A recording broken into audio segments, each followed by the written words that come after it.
Hello बच्चों, चलिए start करते हैं आज का नया चैप्टर जिसका नाम है केमिकल काइनेटिक्स। फिर केमिकल काइनेटिक्स को हम सबसे पहले जानेंगे, इसका मतलब क्या होता है, फिर हम क्या करेंगे, चैप्टर को प्रोसीड करेंगे। लेकिन उससे पहले एक काम कीजिए, आप कॉपी निकाल लीजिए, पेन निकाल लीजिए, क्योंकि साथ साथ में नोट्स बनाना बहुत ज्यादा इंपॉर्टेंट होता है। अगर आप ऐसे ही नॉर्मल वीडियो देख के छोड़ दोगे तो आधी चीजें आपको आएंगी, आधी चीज आपको समझ नहीं आएंगी। तो फटाफट से कॉपी निकाल लीजिए, पेन निकाल लीजिए। तो देखिए, सबसे पहले हम जानते हैं भी केमिकल काइनेटिक्स का मतलब क्या होता है। भाई अगर हम केमिकल काइनेटिक्स की सिंपल सी भाषा में अगर इसकी मीनिंग जाने तो आपका यहाँ पे क्या होता है, ऐसी रिएक्शंस, क्या बोले यहाँ पे आपकी ऐसी रिएक्शंस जिसके बारे में हम क्या करेंगे, अभी इनकी रेट ऑफ रिएक्शन के बारे में जानेंगे। यानी कि केमिकल का मतलब क्या होगा, भी आपका सिंपल सा केमिकल रिएक्शन हो गया। इसका मतलब केमिस्ट्री में क्या पढ़ते हैं भी केमिकल्स के बारे, यानी कि केमिकल रिएक्शंस है आपकी। और यहाँ पे काइनेटिक्स अगर हम बात जाने तो उसका मतलब होता है स्पीड। क्या होता है बच्चों, स्पीड या फिर रेट। यानी कि बेसिकली आपको इस चैप्टर में पढ़ना है कि जितनी भी केमिकल रिएक्शंस होती हैं उनकी रेट क्या होती है, उनकी स्पीड क्या होती है,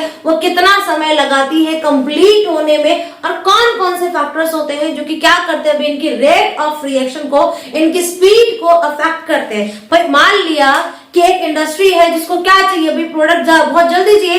अगर उसको प्रोडक्ट बहुत जल्दी चाहिए तो सबसे पहले हमें पता होना चाहिए कि रिएक्शन की रेट किन किन चीजों के ऊपर डिपेंड करती है। अगर हमें ये चीज पता होगा तो हम क्या कर सकते हैं, अपनी प्रोडक्ट की जो रेट है वो क्या कर लेंगे, बनाने की इंक्रीज कर लेंगे। तो बेसिकली अगर आपको कोई केमिकल रिएक्शन करनी है, उसके बारे में जानना है, तो आपको पता होना चाहिए कि उसकी रेट क्या होती है, वो किस तरीके से परफॉर्म करती है और क्या उसके फैक्टर्स होते हैं। तो आई होप आपको ये चीज क्लियर हो गई होगी। तो फटाफट से एक काम करते हैं, चैप्टर का रिव्यू ले लेते हैं कि हमें पढ़ना क्या क्या। तो बेसिकली आपको सबसे पहले चैप्टर में पढ़ना है भी आपको रेट ऑफ केमिकल रिएक्शन, दूसरा आपको पढ़ना भी आपको टाइप्स ऑफ केमिकल रिएक्शन, तीसरी पढ़नी है अभी यहाँ पे। तो फटाफट से मैं लिख देती हूँ, क्या पढ़ना भी आपको, रेट ऑफ रिएक्शन के बारे में, रेट ऑफ रिएक्शन के बारे में। दूसरा भी आपको पढ़ना है यहाँ पे टाइप्स ऑफ रिएक्शन के बारे में, types of rate of reaction के बारे में, रेट ऑफ रिएक्शन। तीसरा भी यहाँ पे पढ़ना है आपको factors affecting, factors affecting rate of reaction, rate of reaction.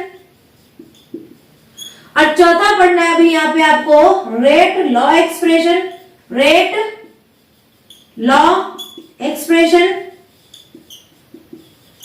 पांचवा पढ़ना है आपको यहाँ पे order of reaction, order of reaction. और सिक्स टॉपिक पढ़ना है आपको भाई यहाँ पे मॉलिक्युलैरिटी।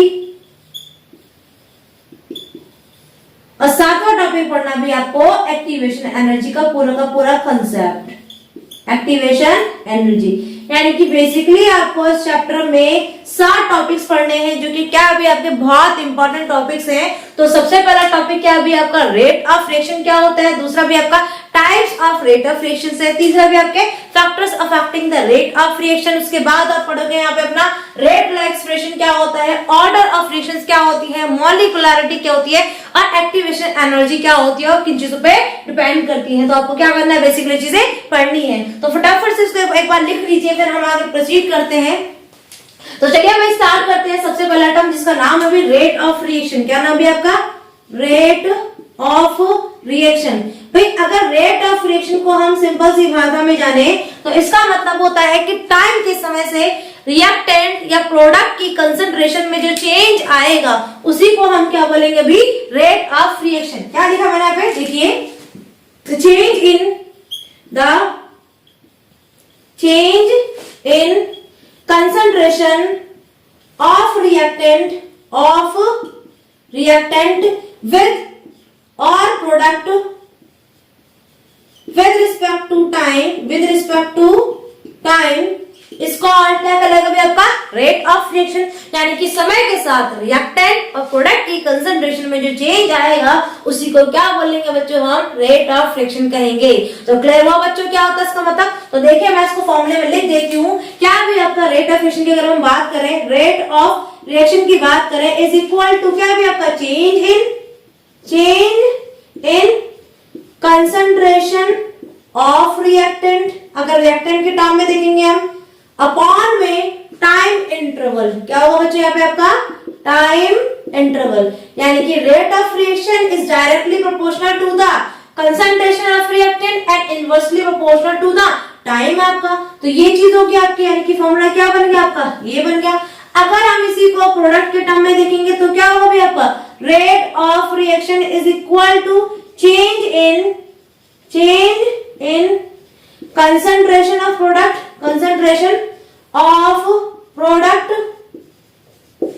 अपॉन में टाइम इंटरवल। तो ये क्या चीज देगा भाई आपको, रेट ऑफ रिएक्शन दे देगा प्रोडक्ट के हिसाब से, यानी कि बेसिकली क्या है भाई आपका, रेट ऑफ रिएक्शन का सिंपल सा मतलब रिएक्टेंट और प्रोडक्ट की कंसंट्रेशन में चेंज आया with respect to time, that is called rate of reaction. तो चलिए आगे प्रोसीड करते हैं भाई। तो अगर हम इसको एक एग्जांपल के थ्रू जाने तो मान लिया चलो आपका ए था प्लस में बी, दो रिएक्टेंट थे, ये आपस में मिलकर बना रहे हैं सी, ठीक, यानी कि सी प्रोडक्ट उन्होंने फॉर्म किया। अब होगा क्या, अगर मुझे रेट ऑफ रिएक्शन निकालना है, क्या निकालना है बच्चों, रेट ऑफ रिएक्शन। तो रेट ऑफ रिएक्शन क्या होगा आपका, अगर मैं ए के हिसाब से देखूं तो rate of reaction with respect to A के हिसाब से अगर हम देखें तो क्या आएगा भाई आपका, change in concentration of reactant, मतलब ए का, यानी कि यहाँ पे क्या है भाई आपका, ये एक वर्ड यहाँ पे सिंबल लिखूंगी, ये स्क्वायर ब्रैकेट। भाई ये जो स्क्वायर ब्रैकेट होता है ना, इसका मतलब होता है मोलर कंसंट्रेशन, मतलब आपकी जो कंसंट्रेशन होती है वो केमिस्ट्री में कैसे डोनेट करते हैं हम, एक स्क्वायर ब्रैकेट, यानी कि कहीं पर भी अगर स्क्वायर ब्रैकेट है केमिस्ट्री में और साथ में अंदर कुछ लिखा हुआ है तो उसका मतलब है कि वो मोलर कंसंट्रेशन दे रहे हैं उस चीज की, यानी कि चेंज इन कंसंट्रेशन कौन है, ए है, तो चेंज यानी कि डेल्टा, और ए आपका, और अपॉन में क्या हो जाएगा भाई आपका, डेल्टा टी हो जाएगा, यानी कि रेट ऑफ रिएक्शन क्या है भाई आपका, कंसंट्रेशन ऑफ ए अपॉन में टाइम इंटरवल, इन दोनों का चेंज क्या देगा भाई आपको, रेट ऑफ रिएक्शन देगा। ऐसे ही अगर बी की बात करें तो बी के लिए क्या आएगा भाई आपका, तो rate of reaction with respect to B, rate of reaction with respect to B, तो क्या बनेगा भाई आपका, change in concentration of B upon में टाइम इंटरवल, ये क्या देगा भी आपको, rate of reaction with respect to D दे देगा। लेकिन यहां से जरा गौर से देखिएगा, यहाँ पे दो चीजें हैं, एक तो रिएक्टेंट है और दूसरा प्रोडक्ट है। तो अब ये रिएक्शन हमें पता है कि सारी की सारी रिएक्शंस क्या अभी फॉरवर्ड डायरेक्शन की है, इरिवर्सिबल रिएक्शन है। जब रिएक्शन इरिवर्सिबल है तो मतलब क्या अभी आपका प्रोडक्ट ही फॉर्म हो रहा है और कोई चीज फॉर्म नहीं हो रही। जब प्रोडक्ट आपका फॉर्म होगा तो रिएक्टेंट की मात्रा क्या होगी, रिएक्टेंट की क्वांटिटी क्या होगी आपकी, घटेगी। यानी कि यहाँ पे अगर हम देखें ए और बी की जो क्वांटिटी है, जो कंसंट्रेशन है, वो टाइम के हिसाब से डिक्रीज होती जाएगी और सी की कंसंट्रेशन टाइम के हिसाब से इंक्रीज होती जाएगी, क्योंकि प्रोडक्ट फॉर्म हो रहा है और रिएक्टेंट टूट रहा है आपका, तो रिएक्टेंट की कंसंट्रेशन घटेगी। तो इसी के लिए क्या लगेंगे भाई, माइनस का साइन, और यहाँ पर भी क्या लगेंगे भाई, माइनस का साइन। तो यहाँ का ये जो माइनस साइन है ये इंडिकेट कर रहा है डिक्रीज इन, क्या इंडिकेट कर रहा है भाई, decrease in concentration of reactant के लिए। किसका इंडिकेट कर रहा है आपका, कंसंट्रेशन ऑफ रिएक्टेंट। यानी कि जब भी आपकी कोई रिएक्शन होगी for the chemical kinetics irreversible reaction है, तो वहां पे हम क्या लेंगे भी, रिएक्टेंट के सामने नेगेटिव साइन लेंगे, दैट विल इंडिकेट क्या करेगा, decrease in concentration of the reactant. तो समझ आया बच्चों क्या था इसका मतलब, तो फटाफट से कॉपी में लिख लीजिए, फिर हम आगे प्रोसीड करते हैं। तो चलिए बच्चों हम आगे बढ़ते हैं। हम तो देखिए अभी तक हमने क्या पढ़ा, सबसे पहले हमने जाना कि चैप्टर में पढ़ना क्या है, दूसरा हमने जाना भाई रेट ऑफ रिएक्शन क्या होता है, उसके बाद हम जानेंगे यहाँ पे अपना टाइप्स ऑफ रिएक्शन। फिर टाइप्स ऑफ रिएक्शन को जानने से पहले हम यहाँ पे कुछ चीजें पढ़ लेते हैं, हम जान लेते हैं, क्योंकि केमिकल रिएक्शन तो भी आपके हजारों टाइप्स की होती है, इतनी सारी केमिकल रिएक्शंस के हर चीज के बारे में पढ़ना भी नहीं, सबके बारे में नहीं पढ़ना। बेसिकली कुछ रिएक्शंस होती हैं, कुछ टर्म्स होते हैं जिनके बारे में आपको चैप्टर में पढ़ना है। तो देखिए सबसे पहले हम पढ़ेंगे भी वेरी फास्ट रिएक्शन, भी ऐसी रिएक्शन जो कि क्या होती है, बहुत ही जल्दी हो जाती है, बहुत ही फास्ट हो जाती है। तो वो रिएक्शन हमारी पढ़ी जाएंगी या नहीं पढ़ी जाएंगी वो चीज हम देखेंगे। तो वेरी फास्ट की बात करें भाई, जितनी भी आपकी आयोनिक रिएक्शंस होती हैं वो क्या करती है, फ्रैक्शंस ऑफ टाइम या फिर माइक्रो सेकेंड्स लगाती है कंप्लीट होने में। यानी कि उनकी रिएक्शन जो है वो इतने समय में हो जाती है कि हम पता भी नहीं कर पाते कि रिएक्शन हुई भी है या फिर नहीं हुई है। यानी कि यहाँ पे आपकी जो रिएक्शंस होती है जिनको हम बोलते हैं आयोनिक रिएक्शंस, कौन सी होती है आपकी आयोनिक रिएक्शंस, तो भी आपकी आयोनिक रिएक्शंस ऐसी रिएक्शंस होती हैं जो कि फ्रैक्शंस ऑफ टाइम लेते हैं। क्या लेते हैं आपका ये फ्रैक्शन ऑफ टाइम लेती हैं फॉर कंप्लीशन, यानी कि इतना कम समय ले रही है तो हम पता ही नहीं कर पाएंगे, हम जान ही नहीं पाएंगे कि कब रिएक्टेंट टूट गया, कब उसने प्रोडक्ट फॉर्म कर दिया। तो इस टाइप की जो रिएक्शंस होती हैं जो कि बहुत कम समय लेती हैं, जिनके बारे में हम स्टडी नहीं कर पाते प्रॉपरली, भाई आप ही बताइए अगर कोई चीज थोड़ा मॉडरेट में रहेगी, थोड़ा स्लो रहेगी, तो उसको जान पाना, उसको समझ पाना, उसको डिटरमाइन कर पाना हमारे लिए इजी है। लेकिन कोई भी रिएक्शन अगर हमारी लाइट की स्पीड से निकल जाएगी तो क्या हम उसको पता कर पाते हैं? नहीं पता करेंगे। लेकिन फिर भी आपकी ये रिएक्शंस क्या होती है, बहुत ही फ्रैक्शंस में होती है। लाइट की स्पीड तो बहुत ज्यादा हो गई, लेकिन हम यहाँ पे लाइट की स्पीड पे नहीं चलेंगे, हम यहाँ पे नॉर्मल लाएंगे। देखिए जरा, अगर आपकी रिएक्शंस क्या हो जाए, बहुत ज्यादा फ्रैक्शन में हो जाए, तो उनका हम पता नहीं कर पाएंगे कि वो रिएक्शंस कब हो गई। जब पता ही नहीं चलेगा कि रिएक्शन कब कंप्लीट हो गई, तो उनके बारे में जान पाना, उनके रेट निकाल पाना हमारे लिए बहुत ज्यादा डिफिकल्ट हो जाएगा। तो जैसे आयनिक रिएक्शन का एग्जांपल लेते हैं हम, कौन अभी आपका जैसे NaCl है प्लस में AgNO3, क्या भी आपका AgNO3।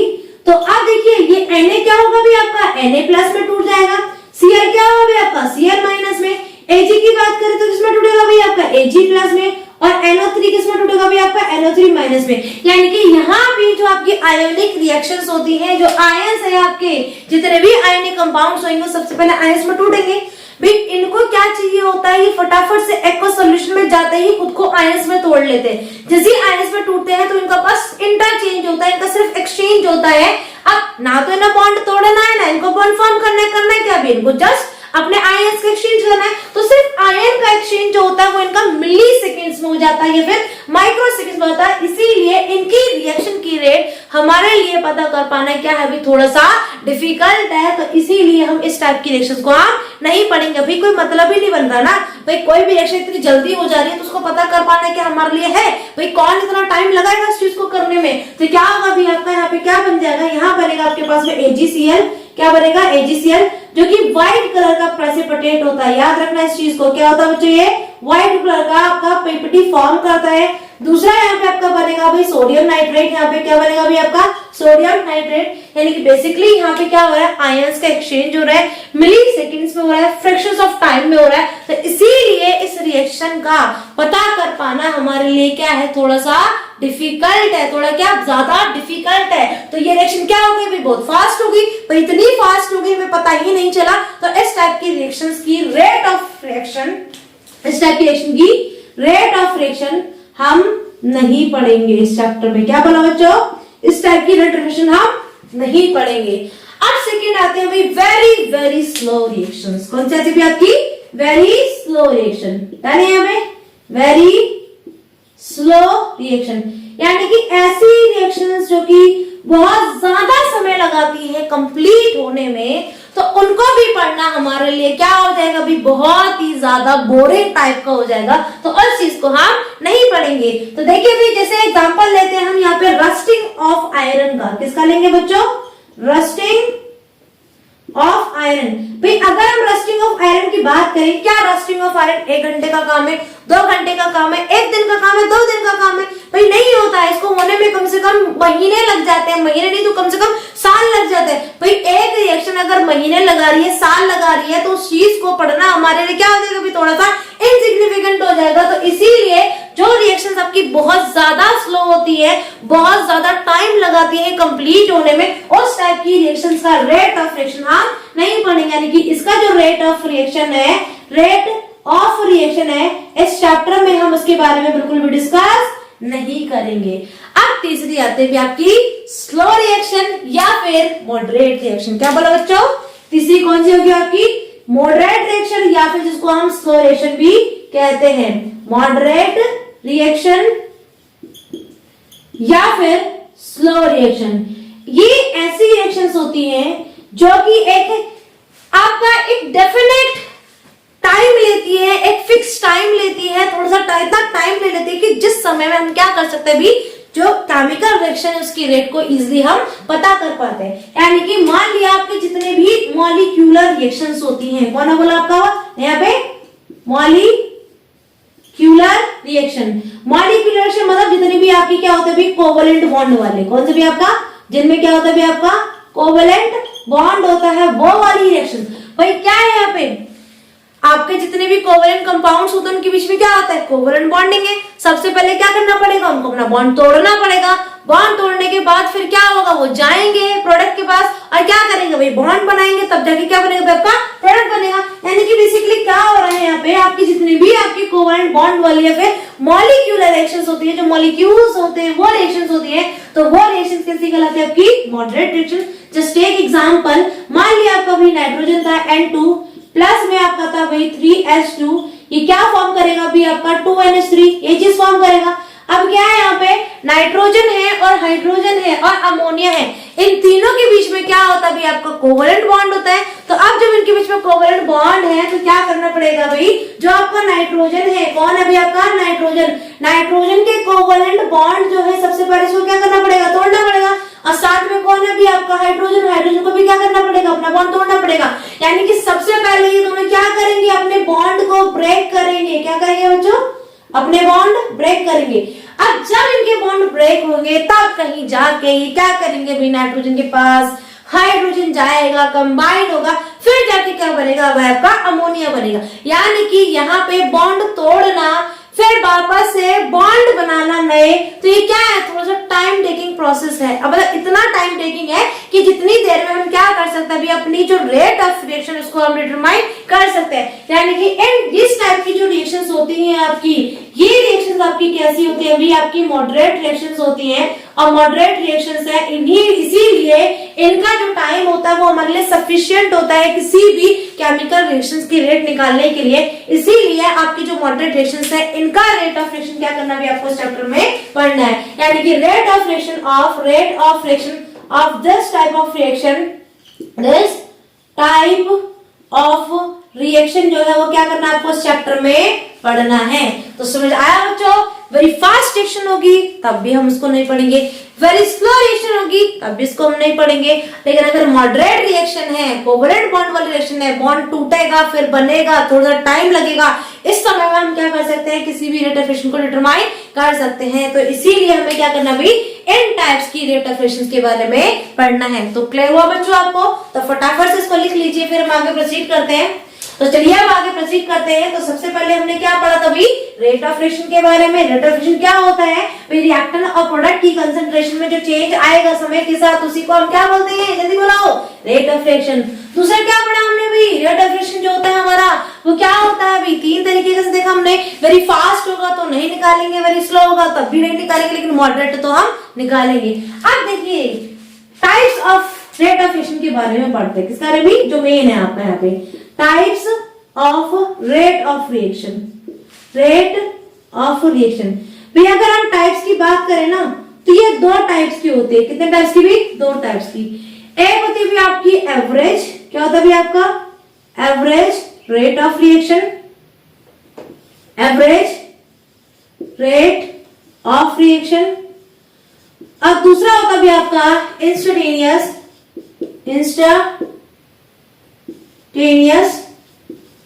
Rate of reaction, rate of reaction. ये दो टाइप की रेट ऑफ रिएक्शंस होती है जो कि क्या करना है आपको बेसिकली पढ़ना है। तो देख ले, सबसे पहले हम स्टार्ट करते हैं किसके बारे में, एवरेज रेट ऑफ रिएक्शन के बारे में। तो भाई एवरेज रेट ऑफ रिएक्शंस वो रेट ऑफ रिएक्शंस होती हैं जो कि क्या होते हैं भाई, ज्यादा जब गैप हो जाता है, जब लार्ज गैप हो जाता है, या फिर रिएक्शन के हम क्या करेंगे, एवरेज निकालेंगे, तो उस टाइप की रेट ऑफ रिएक्शन को हम क्या बोलते हैं भाई, एवरेज रेट ऑफ रिएक्शन। तो मान लीजिए हमने क्या करा है, एक एग्जांपल लिया है, A प्लस में 2B that will gives 3C। ठीक, आपका एक एग्जांपल है।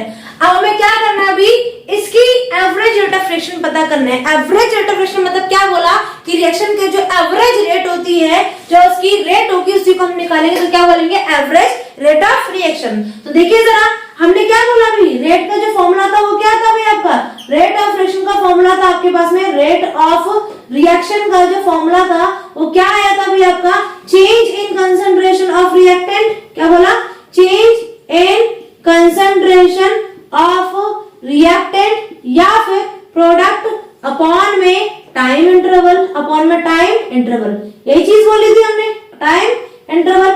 तो अब देखिए इसके हिसाब से हम इसको लिखते हैं, तो क्या बोला भैया आपका जो रेट ऑफ रिएक्शन आप इसको हम लिखेंगे स्मॉल आर से। किसे कहेंगे बच्चों? स्मॉल आर से रेट ऑफ रिएक्शन को लिखना है। तो rate of reaction is equal to कौन सा? एवरेज इज इक्वल टू क्या आएगा आपका अभी? Change in concentration of A upon में डेल्टा टी। जहां पे जो स्क्वायर ब्रैकेट है वो इंडिकेट कर रहा है कंसंट्रेशन को, डेल्टा जो है वो चेंज को इंडिकेट कर रहा है। तो क्या होगा भाई आपका? Change in concentration of A upon में डेल्टा टी आपका इज इक्वल टू आपका यहाँ पे आएगा change in concentration of B upon में delta T that will equal to change in concentration of C upon में डेल्टा टी। अब देखिए यहाँ पे कौन है अभी? स्टोइचोमेट्रिक कोएफिशिएंट आपके क्या है अभी?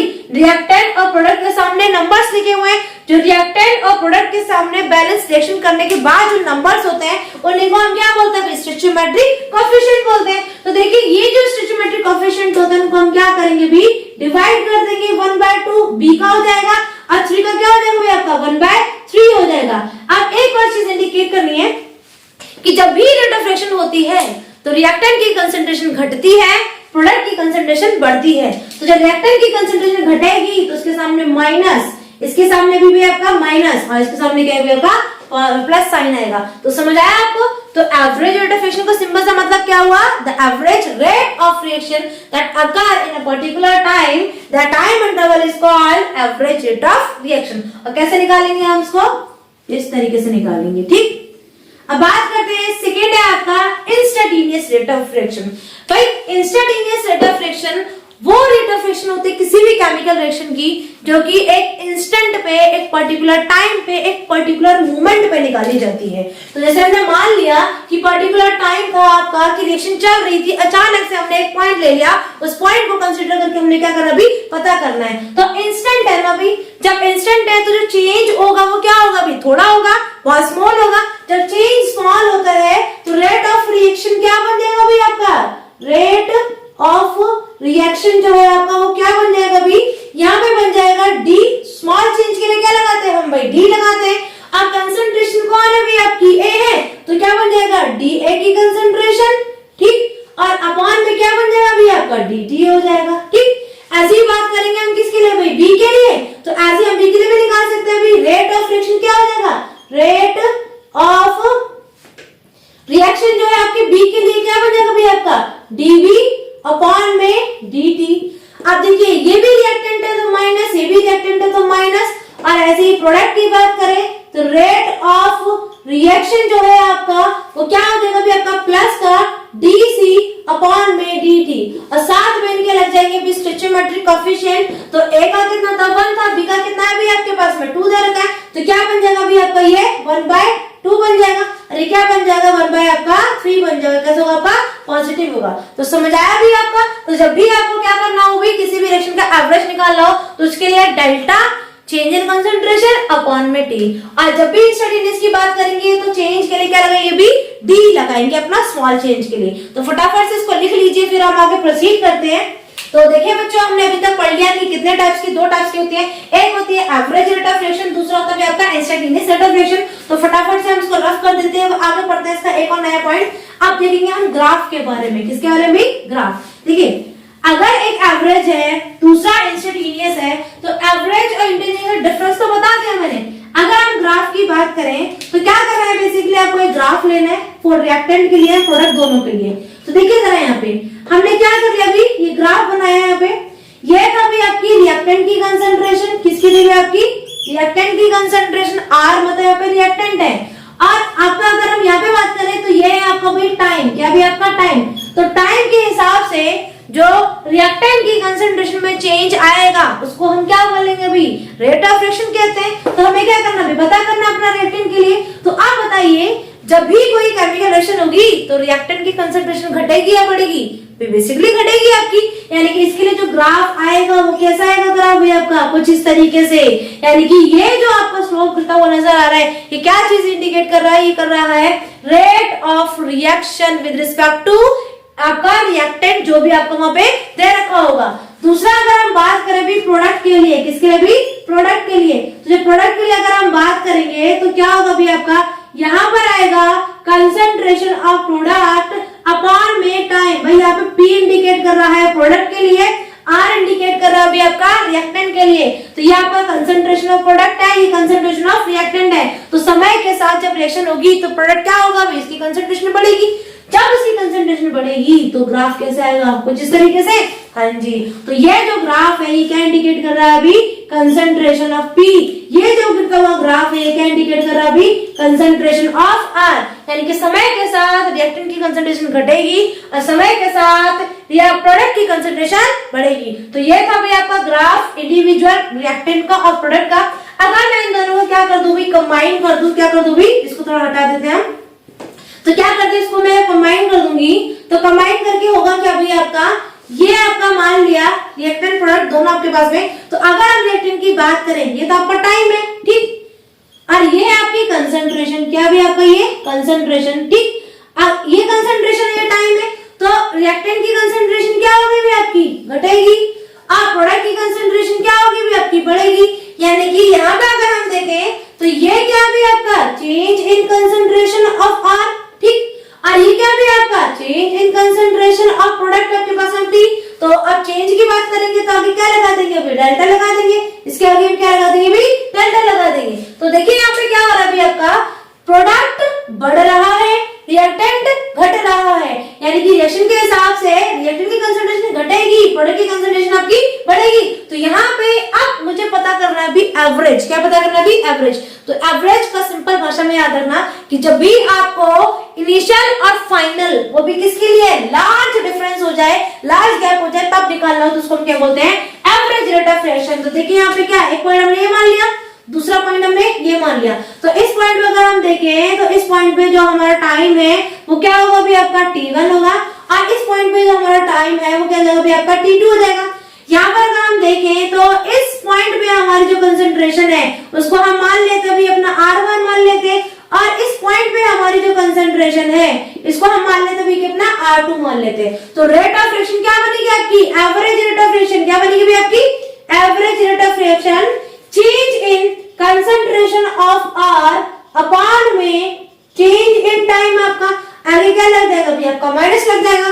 तो देखिए यहाँ पे क्या आएगा आपके पास में, R2 माइनस में R1, क्या आएगा भी आपका, R2 माइनस में R1 अपॉन में इसकी कंसंट्रेशन अपॉन में T2 माइनस में T1। यानी कि बेसिकली जो फॉर्मूला आएगा आपके पास में क्या आएगा भाई, ये फॉर्मूला आएगा। यानी कि average rate of reaction will be equal to change in concentration of reactant upon में चेंज इन टाइम। यानी कि R2 माइनस में R1 अपॉन में T2 माइनस में T1, ये क्या आएगा आपका बेसिकली फॉर्मूला आएगा।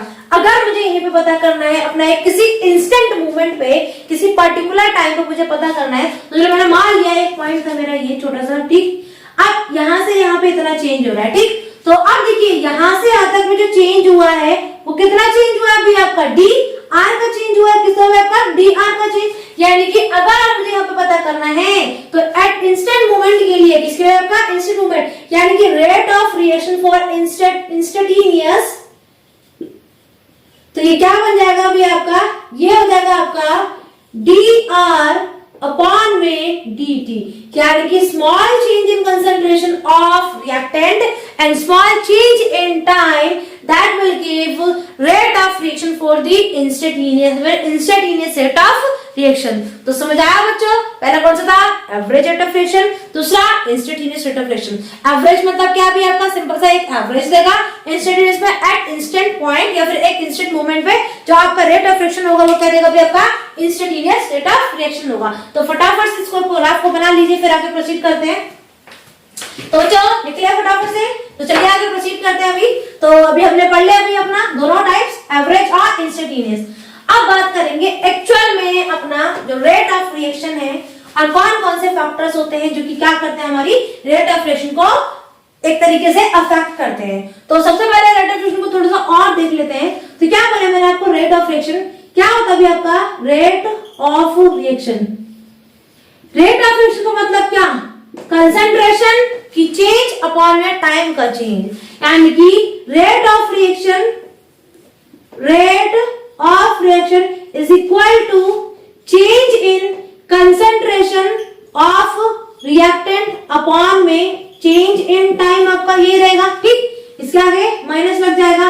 ऐसे ही आपका रेट ऑफ फ्रिक्शन जो होगा प्रोडक्ट के लिए, तो change in concentration of product upon में डेल्टा टी, तो ये क्या दे देगा भाई आपको, बेसिकली आपको रेट ऑफ फ्रिक्शन दे देगा with respect to reactant and product. अब देखिए यहाँ पे क्या करना है, हमें जानना है कि कौन कौन से फैक्टर्स होते हैं जो कि क्या करेंगे, इसको अफेक्ट करेंगे। तो इसको जानने से पहले एक और चीज देख लेते हैं, जिस जो आपकी दो टाइप्स की होती है। एक होता भी आपका रेट ऑफ अपीयरेंस, क्या होगा भी आपका रेट ऑफ अपीयरेंस, और दूसरा होता भी आपका रेट ऑफ डिसअपीयरेंस। क्या होता है बच्चों, रेट ऑफ डिसअपीयरेंस। तो देखिए बच्चों क्या बोला, डिसअपीयरेंस और अपीयरेंस। भाई कौन अपीयर होगा, जब भी कोई केमिकल रिएक्शन होगी तो प्रोडक्ट ही तो अपीयर होगा, और जब भी कोई केमिकल रिएक्शन होगी तो रिएक्टेंट ही तो डिसअपीयर होगा ना भाई। तो सिंपल सी बात क्या बोला कि वो रिएक्शन जिसके अंदर रिएक्टेंट आपका क्या हो जाए भाई, डिसअपीयर हो जाए तो रेट ऑफ डिसअपीयरेंस, और प्रोडक्ट आपका अपीयर हो जाए तो रेट ऑफ अपीयरेंस। यानी कि बेसिकली अगर कोई एग्जांपल लेते हैं हम, इसको मान लिया A प्लस में B था, दैट विल गिव आपका C। तो क्या होगा भी आपका जो रेट ऑफ अपीयरेंस होगा, क्या बोला, rate of appearance is equal to change in concentration of A upon में dt आपका, ये फॉर्मूला बन जाएगा। क्योंकि यहाँ पे क्या हो रहा है भी आपका एक तरीके से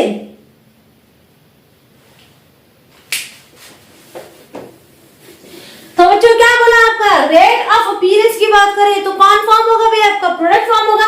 यानी कि चेंज इन, यानी कि रेट ऑफ अपीयरेंस जो होगा वो change in concentration of product upon में चेंज इन टाइम आपका। और डिसअपीयरेंस की बात करें तो कौन गायब होता है, जरा सोचिए, रिएक्टेंट गायब होगा। जब रिएक्टेंट गायब होगा तो क्या आएगा भाई आपका, जो रेट ऑफ डिसअपीयरेंस है is equal to change in concentration of A upon में डेल्टा टी आपका। क्योंकि आपका क्या होगा यहाँ पे A के लिए, दूसरा बात करेंगे रेट ऑफ डिसअपीयरेंस फॉर ये A के लिए था और ये आपका B के लिए, तो B के लिए क्या बन जाएगा, change in concentration of D upon में डेल्टा टी। भाई आप सोच रहे हैं यहाँ पे कि यहाँ पे हमने प्लस और माइनस का साइन क्यों नहीं लगाया, भाई यहाँ पे हम क्या कर रहे हैं भाई, अपीयरेंस और डिसअपीयरेंस।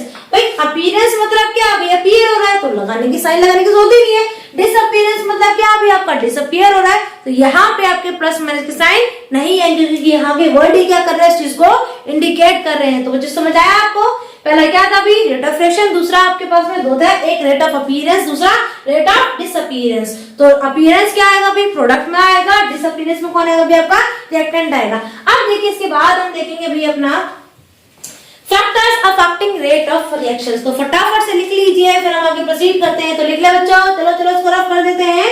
तो अब जानते हैं भी अपना factors affecting rate of reaction. भाई बेसिकली अगर हम बात करें ना कौन कौन से फैक्टर्स होते हैं जो कि रेट ऑफ रिएक्शन को अफेक्ट करते हैं, तो हम सबसे पहले यहाँ पे जानेंगे भी, सबसे पहले आपके पास में आएगा नेचर ऑफ रिएक्टेंट। क्या आएगा बच्चों, सबसे पहला लिख देते हैं factors affecting rate of reaction, rate of reaction. तो इसमें जो आपका पहला आएगा ये आएगा नेचर ऑफ रिएक्टेंट, ठीक। दूसरा आपके पास में आएगा यहाँ पे सरफेस एरिया, तीसरा आएगा भी आपका कैटलिस्ट का, चौथा आएगा भी आपका इंटेंसिटी ऑफ लाइट, और पांचवा आएगा भी आपका टेम्परेचर, एंड छठा आपके पास में आएगा भी कंसंट्रेशन। तो बेसिकली जो सबसे ज्यादा इंपॉर्टेंट इस चैप्टर के वो सिर्फ दो ही हैं आपके, सबसे पहला भी आपका टेम्परेचर और दूसरा भी आपका कंसंट्रेशन। कहीं कहीं पे आप कैटलिस्ट भी देखोगे, लेकिन मोस्ट इंपॉर्टेंट जो आपका टेम्परेचर एंड कैटलिस्ट है। तो भाई चलिए स्टार्ट करते हैं हम सबसे पहले अपना नेचर ऑफ रिएक्टेंट। भाई रिएक्टेंट का जो नेचर है उस चीज के ऊपर आपकी रेट ऑफ रिएक्शन क्या करेगी भी, अफेक्ट करेगी। जिस तरीके का आपका रिएक्टेंट होगा उसी हिसाब से क्या होगी आपकी रिएक्शन परफॉर्म होगी। तो आपका अगर हम यहाँ पे बात करें तो मैंने अभी आपको बताया था थोड़े समय पहले कि आपकी रिएक्शंस क्या होती है, आयोनिक भी होती है, कोवेलेंट भी होती है, होमोजेनस भी हो सकता है, आपकी हेटेरोजेनस भी। तो मान लीजिए चलो आपकी रिएक्शन जो है वो आपकी आयोनिक है, कैसी भी आपकी आयोनिक। और आयोनिक रिएक्शंस क्या करती है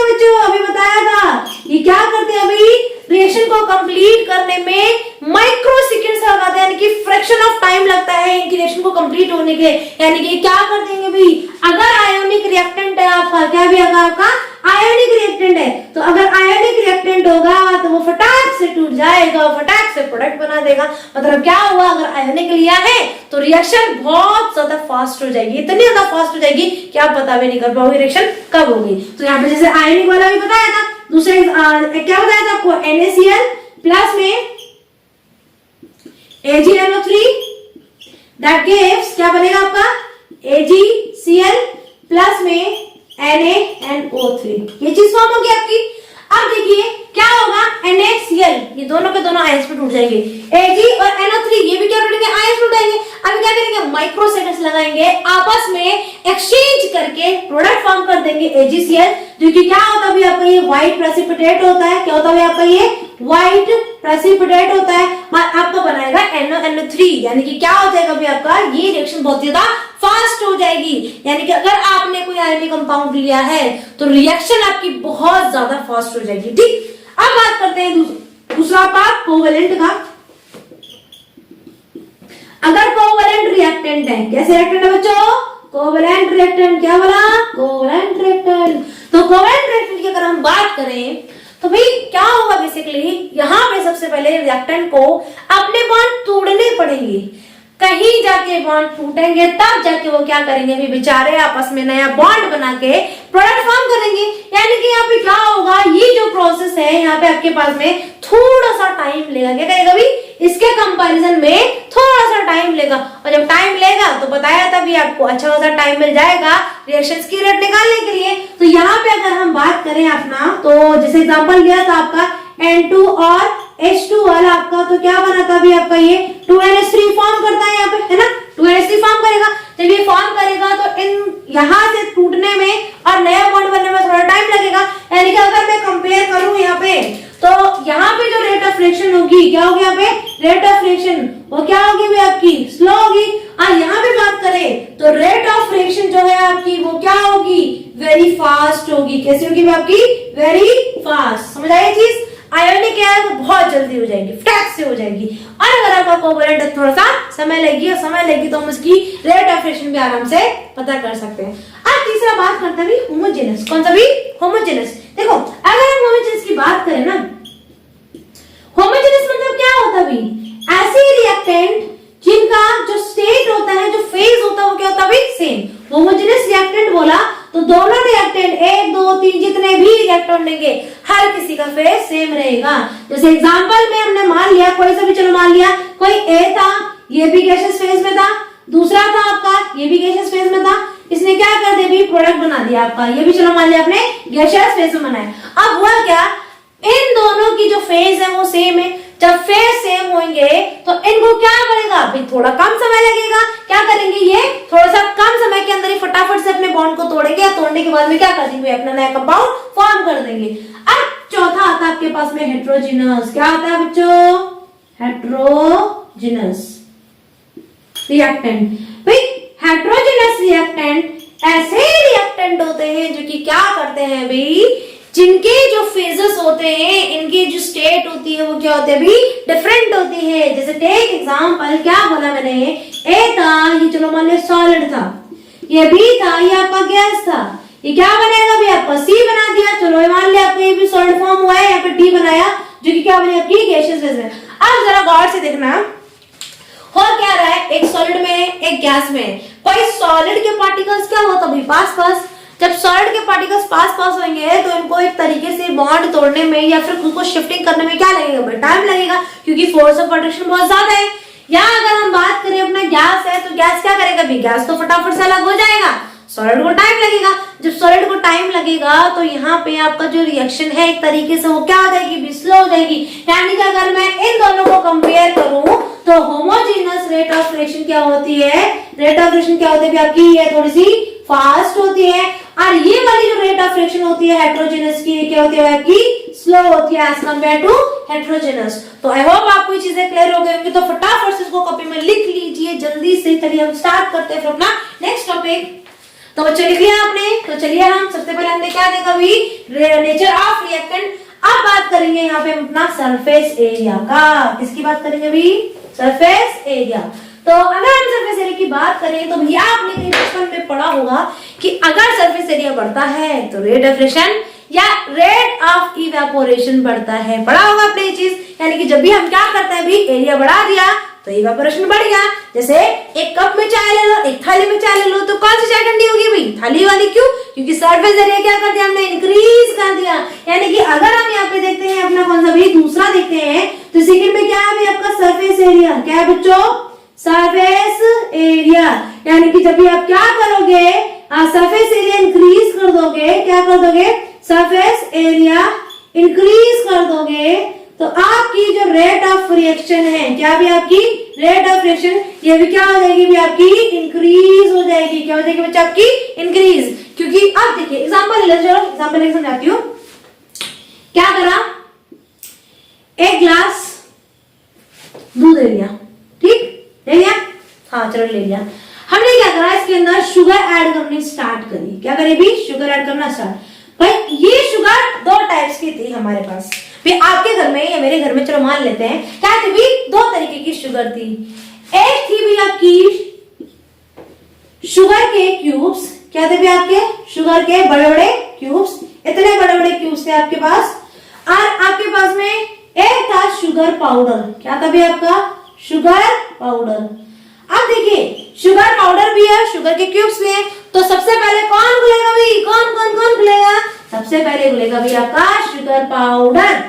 उसके बाद अगर मैं इसको डालती हूँ, शुगर क्यूब्स को डालती हूँ, तो क्या होगा भाई? फटाफट से जाएगा, फिर टाइम टेक करेगा, तब जाके धीरे धीरे घुलेगा, तब जाके क्या होगा? पूरी तरीके से डिसॉल्व होगा। लेकिन अगर हमने पाउडर डाल दिया, शुगर पाउडर, तो फटाफट से कुछ ही सेकंड्स के अंदर पूरा का पूरा डिसॉल्व हो जाएगा। यानी कि जो आपके शुगर के क्या थे भी आपके, ये सारे के सारे आपकी जो पाउडर के पार्टिकल्स थे, इन पार्टिकल्स को क्या करेगा भी? आपका जो सॉल्वेंट होगा वो क्या कर लेगा? उसको पूरी तरीके से कवर अप कर लेगा। क्या कर लेगा भी? Cover up. यानी कि अब एक एक सॉल्वेंट, एक एक पार्टिकल से रिएक्ट करने के लिए जो सॉल्वेंट है उसका क्या हो गया? एक तरीके से उसको ज्यादा सरफेस एरिया मिल गया। यानी कि अगर ये छोटे से क्यूब्स होते तो छोटे से क्यूब्स के लिए क्या करता है? यहाँ पे इनिशियली यहाँ पे आपके पास में ये पहले यहाँ रिएक्ट करता, पहले ऊपर बाउंड्री वाली आपके जितने भी पार्टिकल्स है वो डिसॉल्व होते हैं, फिर इसके अंदर वाले, फिर इसके अंदर वाले, फिर इसके अंदर, तब जाके एक क्यूब आपका क्या होता? प्रॉपर तरीके से उसके अंदर डिसॉल्व होता। लेकिन अगर पाउडर की बात करें तो पाउडर तो ऑलरेडी पार्टिकल्स में, वो क्या हो जाएगा भाई आपका? जल्दी से फटाफट से उसको टूटने में टाइम लगेगा नहीं, जब टूटने में टाइम लगेगा तो फटाफट से डिसॉल्व हो जाएगा। यानी कि पाउडर फॉर्म में सरफेस एरिया ज्यादा होता है और क्यूब में क्या होता है? आपका सरफेस एरिया थोड़ा कम होता है। तो इसीलिए जब सरफेस एरिया इंक्रीज होता है तो रेट ऑफ रिएक्शन भी क्या होती है आपकी? इंक्रीज होती है। तो समझ आए चीज बच्चों? जब भी सरफेस एरिया बढ़ेगा तो रेट ऑफ रिएक्शन बढ़ जाएगी। तो चलिए आगे प्रोसीड करते हैं। थर्ड आएगा आपका कैटलिस्ट। क्या आएगा बच्चों? कैटलिस्ट। तो भाई तीसरा डाल लीजिए कैटलिस्ट। भाई आपने पढ़ा होगा कैटलिस्ट के बारे में। भाई क्या होता है अभी कैटलिस्ट? भाई कैटलिस्ट वो सब्सटेंसेस होते हैं जो कि रेट ऑफ रिएक्शन को इंक्रीज करते हैं। भाई ये पढ़ते आ रहे हैं बचपन से। क्या होता है भाई आपका कैटलिस्ट? वो जो कि रेट ऑफ रिएक्शन को इंक्रीज करेगा। यानी कि जब भी आप क्या कर दो भी, किसी भी रिएक्शन में कैटलिस्ट ऐड कर दो। क्या कर दो? By adding catalyst, by adding जो भी कैटलिस्ट चाहिए होगा, बाय एडिंग कैटलिस्ट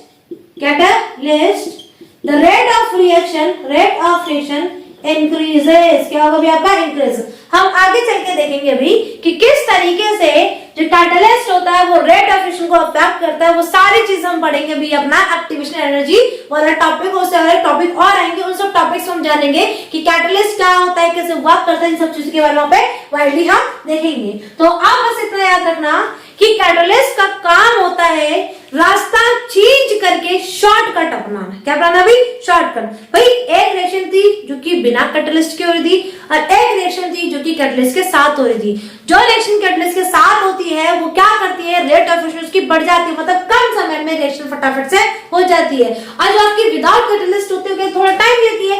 यानी कि जो विदाउट कैटलिस्ट है वो लंबे रास्ते से जाता है और कैटलिस्ट क्या करता है? उसको पकड़ के छोटे रास्ते से लेके आता है। यानी कि क्या हुआ? कैटलिस्ट क्या करता है भाई? आपका जो पाथ होता है रिएक्शन को करने का जो तरीका होता है वो क्या करता है, उसको थोड़ा सा अल्टर कर देता है, जिस वजह से क्या होता है आपकी रेट ऑफ फ्रिक्शन इंक्रीज हो जाती है। तो समझ आया बच्चों आपका? तो क्या होता है बेसिकली आपका सरफेस एरिया इंक्रीज करोगे तो रेट ऑफ फ्रिक्शन इंक्रीज हो जाएगी, कैटलिस्ट ऐड करोगे तो क्या होगा आपका रेट ऑफ फ्रिक्शन इंक्रीज हो जाएगी by decrease in activation energy. अब देखिए तीसरा भी क्लियर हो गया। अब बात करेंगे भी अपने चौथे की। चौथा आएगा भी आपका इंटेंसिटी ऑफ लाइट। क्या आएगा बच्चों? Intensity of light. फटाफट से उसको उतार लीजिए। तो उतार लिया? चलिए चलिए आ जाइए। क्या पढ़ा हम? अब चौथा पढ़ेंगे हम यहाँ पे अपना इंटेंसिटी ऑफ लाइट। क्या पढ़ेंगे बच्चों? Intensity of light. तो डाल लीजिए फटाफट से भाई। इंटेंसिटी है ना, क्या बोला भाई? इंटेंसिटी ऑफ लाइट, यानी कि लाइट की अगर इंटेंसिटी बढ़ती है, क्या होता है आपकी लाइट की इंटेंसिटी बढ़ेगी तो यहाँ पे होगा क्या? रेट ऑफ फ्रिक्शन इंक्रीज होगी। जैसे एग्जांपल लेते हैं अपना, एक था अपना हाइड्रोजन, दूसरा था भी आपका क्लोरीन, दोनों की दोनों गैस थी आपकी। इस गैस को हमने क्या करा भी, सनलाइट के प्रेजेंस में इसको आपस में रिएक्ट करना स्टार्ट किया। होगा क्या? ये बनाएगा भी आपका HCl। क्या फॉर्म करेगा आपका? HCl। अब देखिए जरा, हमने यहाँ पे क्या किया भाई? यहाँ पे हमने लिया सनलाइट।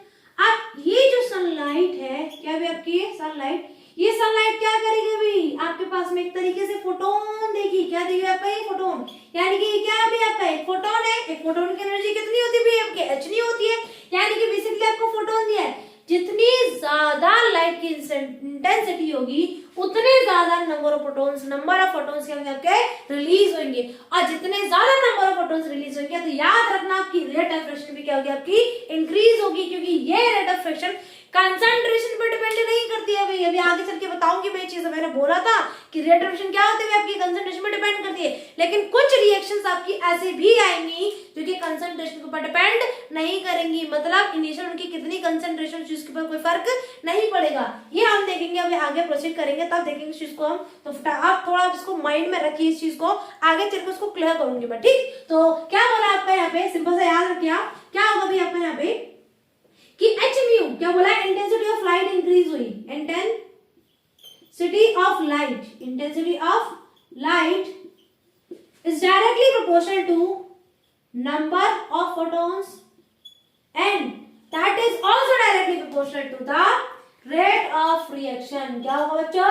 रेट ऑफ रिएक्शन, यानी कि इंटेंसिटी बढ़ेगी तो नंबर ऑफ फोटॉन्स निकलेंगे। जितने ज्यादा नंबर ऑफ फोटॉन्स निकलेंगे वो उतने ज्यादा गैस के साथ में क्या करेंगे भाई? रिएक्ट करके उनको आपस में रिएक्ट करवाएंगे और रिएक्ट करके क्या कर देंगे? रेट ऑफ रिएक्शन को इंक्रीज कर देंगे। तो समझ आया भाई इंटेंसिटी ऑफ लाइट? इसको हम बोलते हैं फोटोकेमिकल रिएक्शंस भी बोलते हैं। टाइप रिएक्शन क्या बोलते हैं हम? फोटोकेमिकल रिएक्शंस, क्योंकि क्या होती है भाई? फोटोन की प्रेजेंस में रिएक्शन हो रही है, इसलिए क्या बोलेंगे? Photochemical reactions. अब आएगा आपके पास में टेम्परेचर, ठीक? आएगा आपका पांचवा टेम्परेचर। तो डाल लीजिए भाई यहाँ पे पांचवा है आपका टेम्परेचर। क्या बच्चों आपका? टेम्परेचर। भाई अगर टेम्परेचर की बात करें ना तो याद रखना, by increasing temperature the rate of friction is also increase. भी आपने देख रखा है जब भी आप क्या करते हो भी टेम्परेचर इंक्रीज कर देते हो तो मोस्ट ऑफ दी रिएक्शंस क्या होती है आपकी? इंक्रीज हो जाती है। जैसे मान लिया आपने एक बीकर लिया, उस बीकर के अंदर आपने 4 चम्मच चीनी डाल दी। तो चलो मान लिया बीकर आपका थोड़ा बड़ा सा था, छोटा नहीं था, इसलिए घुल गई 4 चम्मच। तो 4 चम्मच आपने क्या किया? उसमें घोल लिया, क्या हो जाएगा? पूरी तरीके से डिसॉल्व हो जाएगा। लेकिन अगर आपने क्या कर दिया, अब उसके अंदर आधा डब्बा चीनी आपने डाल दिया। क्या कर दिया? आधा डब्बा चीनी डाल दिया। अब आप उसको घोलने की कोशिश करोगे तो घुल जाएगा भाई? नहीं घुलेगा। क्या करना पड़ेगा आपको? अब इस बीकर को आपको हीट करना पड़ेगा। अगर आप चाहते हो कि सॉल्वेंट के अंदर ये सारा का सारा शुगर आपका डिसॉल्व हो जाए तो आपको क्या करना पड़ेगा? इसको हीट करना पड़ेगा। आप हीट करते हो तो क्या करते हो भाई? जो सॉल्युबिलिटी होती है शुगर की इन द लिक्विड क्या होती है? इंक्रीज हो जाती है। यानी कि आपने क्या करा भाई? टेम्परेचर बढ़ाया। जब टेम्परेचर बढ़ाया तो आपका जो डिसोल्यूशन था वो क्या हो गया भाई? आपका इंक्रीज हो गया, यानी कि रेट ऑफ फ्रिक्शन क्या हो गई आपकी? इंक्रीज हो गई। तो क्या होगा भाई? इंक्रीज इन टेम्परेचर, क्या बोला? By increase in temperature the rate of reaction the rate of reaction increases। ठीक समझ आया? अब ये टेम्परेचर वाला है ना, इसको अच्छे से पढ़ाऊंगी आगे चल के। अभी तो हम फिलहाल टॉपिक्स देख रहे हैं कि कौन कौन से फैक्टर कैसे अफेक्ट करेंगे। तो बेसिकली आप टेम्परेचर और कंसंट्रेशन को, यही दोनों चीजें हैं जो कि आपके आगे चैप्टर में पूरी प्रोसीड करेंगी। तो समझाया बच्चों आपको, टेम्परेचर बढ़ेगा तो रेट ऑफ रिएक्शन बढ़ जाएगी आपकी। अब बात करते हैं अभी अपनी छठे आपका कंसंट्रेशन, किसके बारे में? कंसंट्रेशन। तो फटाफट से लिख लीजिए, फिर मैं आगे बढ़ती हूँ। तो क्या बोला बच्चों अपना? कंसंट्रेशन, है ना। अब कंसंट्रेशन है तो अभी तक हम क्या पढ़ रहे थे कि अगर हम किसी भी रिएक्टेंट की कंसंट्रेशन बढ़ाते हैं या घटाते हैं तो उस हिसाब से हमारी रेट ऑफ रिएक्शन भी क्या होती है? चेंज होती है। यानी कि यहाँ पे क्या होगा आपका, सबसे पहले अगर हम कंसंट्रेशन की पढ़े, कंसंट्रेशन का अगर हम पढ़े तो अब देखिए यहाँ पे दो चीज होंगी आपकी, दोनों बहुत सारी चीजें। अगर आप रिएक्टेंट की, किसी भी आप रिएक्टेंट की कंसंट्रेशन इंक्रीज करते हो, क्या करते हो? इंक्रीज, तो रेट ऑफ रिएक्शन आपकी इंक्रीज हो सकती है। जनरली क्या होगा? रेट ऑफ रिएक्शन इंक्रीज होगी।